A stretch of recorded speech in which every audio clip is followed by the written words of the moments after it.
La signature. C'est littéralement un petit gribouillis sur un bout de papier. Un petit geste d'à peine 2 secondes, un tout petit peu d'encre sur une feuille, et voilà, terminé. Autrement dit, 3 fois rien. Et quand tu t'appelles Ford, au début des années 60, que tu emploies plus de 40 000 personnes, que tu possèdes des dizaines d'usines à travers le globe, que tu fais partie du top 5 des plus grandes entreprises de ce monde, une signature, c'est vraiment pas grand-chose. Pas grand-chose, mais pas non plus une chose insignifiante.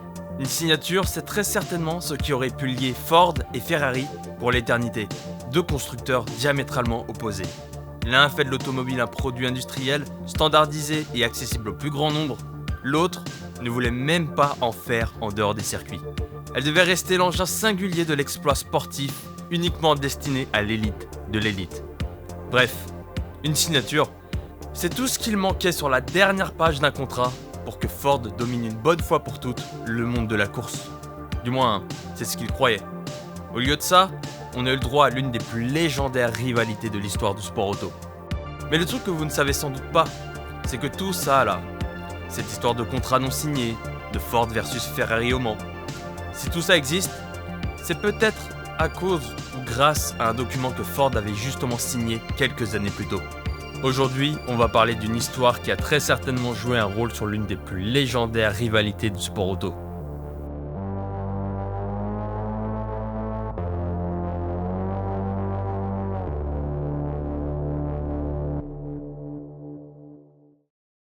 Voici comment tout a commencé.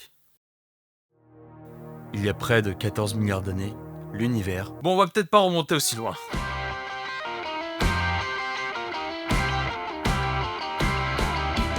États-Unis, années 50. À l'aube d'une nouvelle décennie et avant tout d'une nouvelle ère qui s'annonce plus prospère et radieuse, les Américains font ce qu'ils savent faire de mieux, c'est-à-dire faire les Américains. C'est-à-dire faire les cow-boys. Si tu veux me parler, envoie-moi un fax. On cherche alors à faire toujours plus fort, toujours plus puissant, toujours plus rapide et surtout à faire toujours plus que les autres. Ce qui bien évidemment n'échappe pas au secteur automobile où la performance et la soif de succès connaît un énorme boom. Et outre-Atlantique, on ne jure que par les courses de dragster ou sur ovale, avec notamment la fameuse Association nationale des courses de voitures de série, plus connue sous le nom de NASCAR.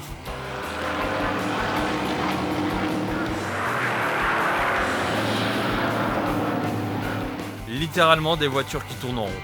Et la NASCAR, c'est une discipline qui contraste complètement avec les autres sports auto. Ici, les pilotes sont toujours pieds au plancher et toujours prêts à jouer des coudes en prenant parfois des risques insensés pour franchir la ligne d'arrivée en premier.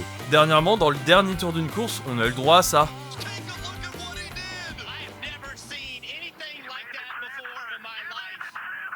Par conséquent, la vitesse pure, les contacts entre voitures et même parfois les crashs sont d'une certaine manière glorifiés. Du moins, c'est en grande partie ce qu'attendent les spectateurs. Bon, grosso modo, c'est une sorte de marathon où les coureurs seraient autorisés à se frapper. Il y a un concept là. Bref, on est sur du vrai show à l'américaine avec tout un folklore. La NASCAR va alors connaître une croissance très importante. Et à cette période, quelques constructeurs indépendants, mais surtout les 3 grandes marques américaines qui composent le Big Three, General Motors, Ford et Chrysler, vont alors se livrer une guerre sans merci. Et aux États-Unis, celui qui gagne des courses gagne également dans un autre sport national, le business. Gagner le dimanche, vendait le lundi. Et dans la foulée, les constructeurs en ont profité pour faire la promotion de la haute performance et de la course à travers la publicité, nourrissant ainsi le besoin de vitesse d'une génération de baby boomers.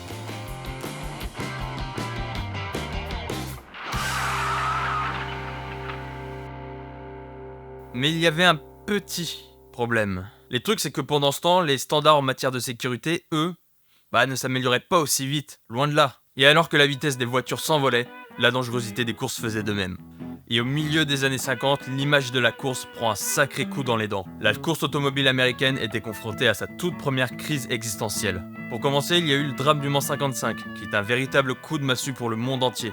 En Indy 500 et en NASCAR, il y a eu la mort de plusieurs pilotes, mais également des accidents au cours desquels des spectateurs, dont des enfants, ont été blessés et même tués. Et tout naturellement, ça va commencer à grogner du côté de Washington, avec des gens qui rigolent pas trop, le Congrès américain.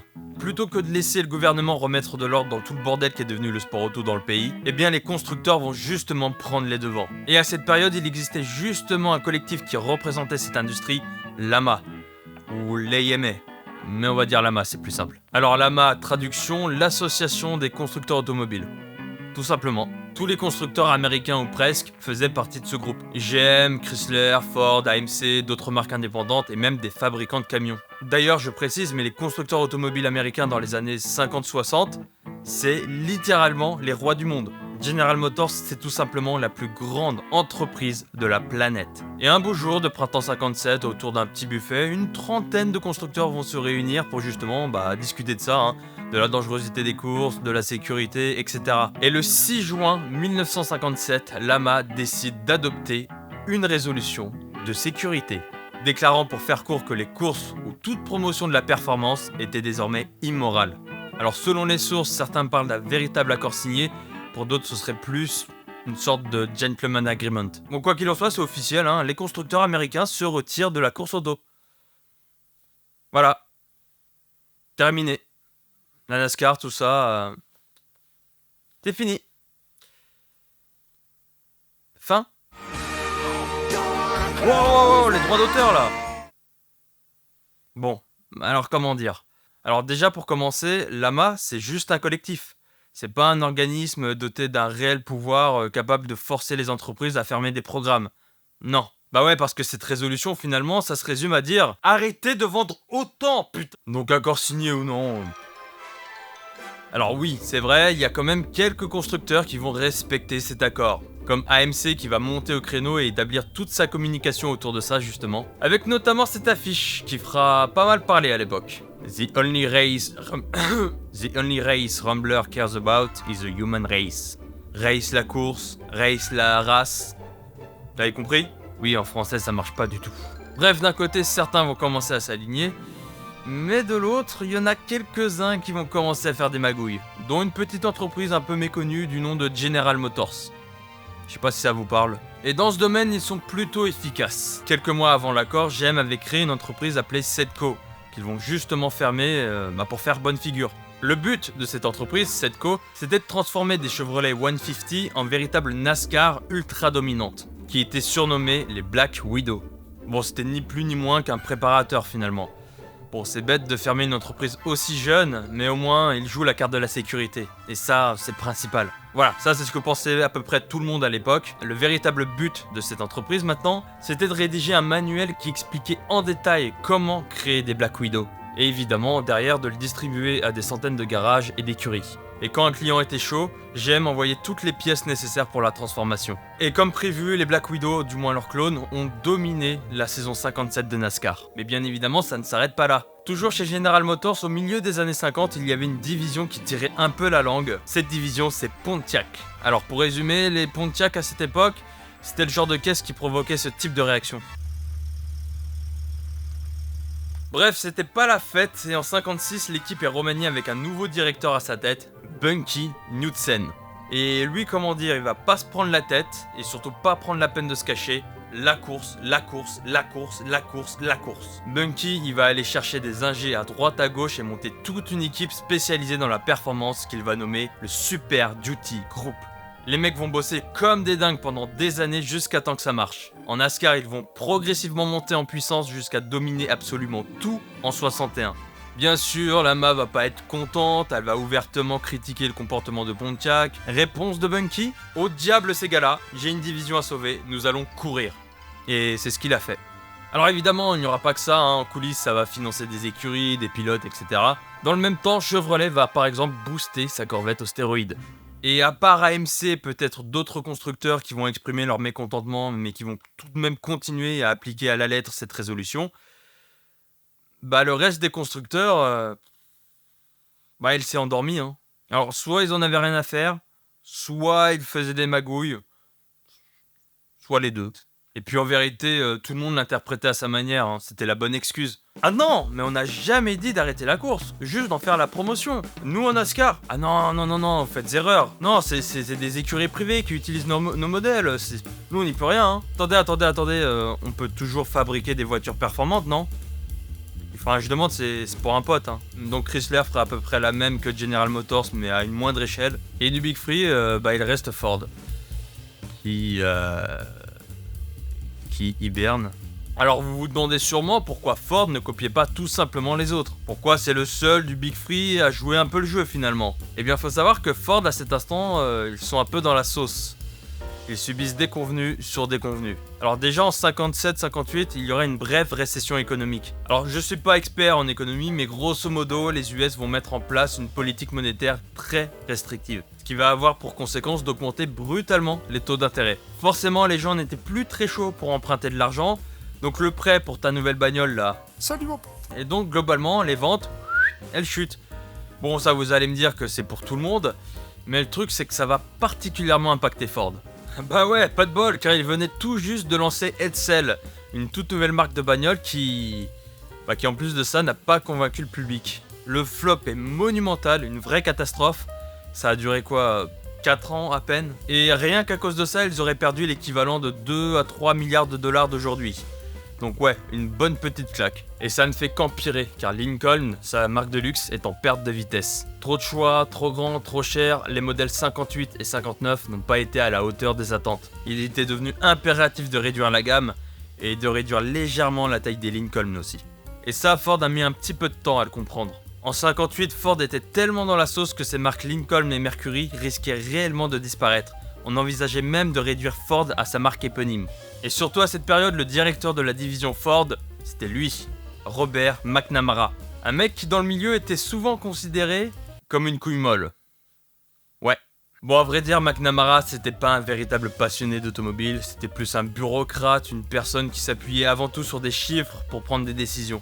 Et à vrai dire, cette résolution était même un bon prétexte pour lui pour ne pas s'engager sur la voie de la performance. Et effectivement, il a plutôt bien réussi. Typiquement, les saisons de NASCAR 60 à 62 étaient lamentables. Il se faisait balayer par quasiment tout le monde. Et apparemment, il y a des mecs de chez Ford qui n'ont pas vraiment toléré ce triste spectacle. D'après ce que j'ai pu lire, il y a carrément un réseau souterrain qui s'est formé pour construire des moteurs plus performants destinés à la NASCAR, histoire de sauver les meubles. Autre exemple, la Thunderbird, ou T-Bird si vous préférez, qui à la base était une rivale de la Corvette, qui était même meilleure que la toute première version de la Corvette en matière de performance et d'équipement, et qui dès la deuxième génération s'est transformée en grande voiture à 4 places. Ce qui avait fait grincer des dents les fans de la première heure. Et tout ça là, la situation de Ford chez General Motors, on l'avait bien compris. Le lancement foiré d'Edsel, Lincoln, la baisse des ventes, McNamara. D'ailleurs, devinez qui a grandement recommandé cette résolution à Lama?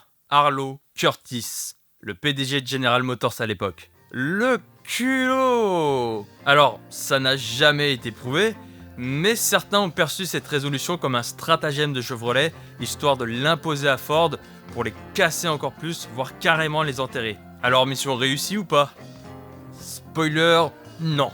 D'ailleurs, je l'expliquerai après, mais Ford quittera officiellement cette résolution pendant l'été 62. Action qui provoquera un tollé au sein de l'industrie, et là les constructeurs vont en profiter pour claquer leur meilleur solo de pipeau. Chrysler a immédiatement emboîté le pas en citant que le rejet de Ford cassait l'accord initial. General Motors, alors eux, franchement encore une fois le culot, ils vont déclarer qu'ils continueraient officiellement à approuver le programme, voilà, tout en évaluant les mouvements de chacun. Mais justement, à force de prendre les gens pour des débiles, eh bien ça va se retourner contre eux. Et ouais, parce que ça faisait déjà quelques temps maintenant qu'ils étaient dans le collimateur du gouvernement. Pourquoi? Parce qu'ils sont devenus trop puissants. En 61 et 62, ils occupaient 53% du marché automobile américain. Faut savoir qu'ils étaient déjà sous enquête du précédent gouvernement, et le nouveau procureur général, Robert Kennedy, avait tout de suite annoncé la couleur en prévoyant de prendre des mesures antitrust contre General Motors. S'ils s'approchaient des 60%, ils envisageaient sérieusement de démanteler General Motors. Et pour le coup, la menace était réelle, puisque c'est exactement ce qui est arrivé précédemment à Standard Oil des années plus tôt, et qui a été fragmenté en 34 sociétés. Donc ouais, là il jouait vraiment avec le feu. Et un peu du jour au lendemain, paf, GM a tout coupé. Mais vraiment cette fois-ci. Terminer les programmes de course, terminer le financement d'écurie, et on dit adieu aux gros moteurs puissants. Pontiac c'est pareil, on arrête tout, stop. Fini les magouilles, plus de support, plus de financement d'écurie en cachette ou quoi que ce soit. Toute personne qui transgresse cette politique sera virée sur le champ. Bah voilà, c'était pas compliqué, ils ont finalement respecté cette résolution. Et paradoxalement, il y aura un véritable héritage qui va découler de cette période un peu étrange. Alors du côté de Ford, McNamara partira en 61, car il sera nommé secrétaire de la défense sous le gouvernement de Kennedy. Et ouais. D'ailleurs, petite anecdote sur lui, lors d'un dîner à Matignon, il s'est fait choper par notre Premier ministre en train de voler l'argenterie. Il a dit que c'était un souvenir pour ses enfants. Bref, quelques mois avant son départ, il y a un petit gars qui va devenir l'un des grands cadres dirigeants de la boîte. Un petit vendeur de voitures qui va gravir les échelons les uns après les autres et devenir le grand gourou du marketing chez Ford, Lee Iacocca. Son nom est stylé et il va faire des trucs stylés. Iacocca, il avait compris depuis bien longtemps que la performance, ça fait vendre un max. Et c'est justement lui qui va convaincre Henry Ford II d'investir de nouveau et massivement dans le sport auto. Et c'est la naissance du programme Total Performance. La Mustang, le partenariat renforcé avec Shelby, le retour dominateur de Ford en NASCAR, le retour à l'Indy 500 avec Lotus, le rallye avec les Ford Cortina et Comet, et bien évidemment ce fameux contrat non signé par Enzo Ferrari qui aboutira finalement à la création des GT40, 4 victoires consécutives aux 24 heures du Mans. Ai-je vraiment besoin de le rappeler ? Est-ce que Ford serait finalement allé vers Ferrari sans cette résolution ? Est-ce qu'il serait resté sagement aux États-Unis autrement ? À vous de me dire dans les commentaires, tiens. Bref, tout ça là, tout ce que je viens de dire, c'est en grande partie grâce à lui. Chez Pontiac maintenant, interdiction de faire la course ? Pas de problème. Et ouais, parce qu'on a trouvé une faille dans votre politique General Motors. Donc tout ce qu'on a appris de la course là, on va l'apprivoiser juste assez pour être conduit dans la rue. Et bim, la GTO, celle qui va populariser les muscle cars aux States. Et tout ça là, ça va permettre à un petit ingénieur de chez Pontiac de se faire la main. Son nom ? John fucking DeLorean. Oui, ce John DeLorean. Nom de Dieu. Même AMC va revenir sur le ring en voyant le succès des premiers muscle cars. Bah ouais, ils ont réalisé qu'ils perdaient quand même pas mal de parts de marché, surtout auprès des jeunes adeptes de ce genre de caisse. Bon, je vais pas faire le tour de tous les constructeurs, mais vous avez bien compris que finalement cette résolution de sécurité, à part amplifier la performance, elle a pas fait grand chose. Fin de la vidéo, j'espère que vous l'avez apprécié. Petit message à l'arrache pour vous remercier encore une fois. Au moment où je vous parle, on est le 31 janvier. La chaîne, elle a été créée le 4 janvier. Et elle vient juste de dépasser les 1000 abonnés, donc c'est juste incroyable. Alors quelques petites infos d'ailleurs, je prévois d'aller sur un rythme d'une vidéo toutes les 2 semaines. Il y aura aussi probablement, et je dis bien probablement, des shorts ou des réels de temps à autre. Sur ce point-là, rien n'est encore sûr. En tout cas, ça me permettra de vous parler d'histoires un peu plus courtes. Voilà, encore une fois, merci et abonnez-vous. Bref, en tout cas, j'espère que vous avez aimé cette vidéo. Bien entendu, n'oubliez pas le like, l'abonnement si c'est pas déjà fait et la cloche. Ça prend 2 petites secondes, mais ça aide beaucoup la chaîne à se développer. Un grand merci à vous et comme d'habitude, on se retrouve très prochainement pour d'autres histoires automobiles. Allez, ciao!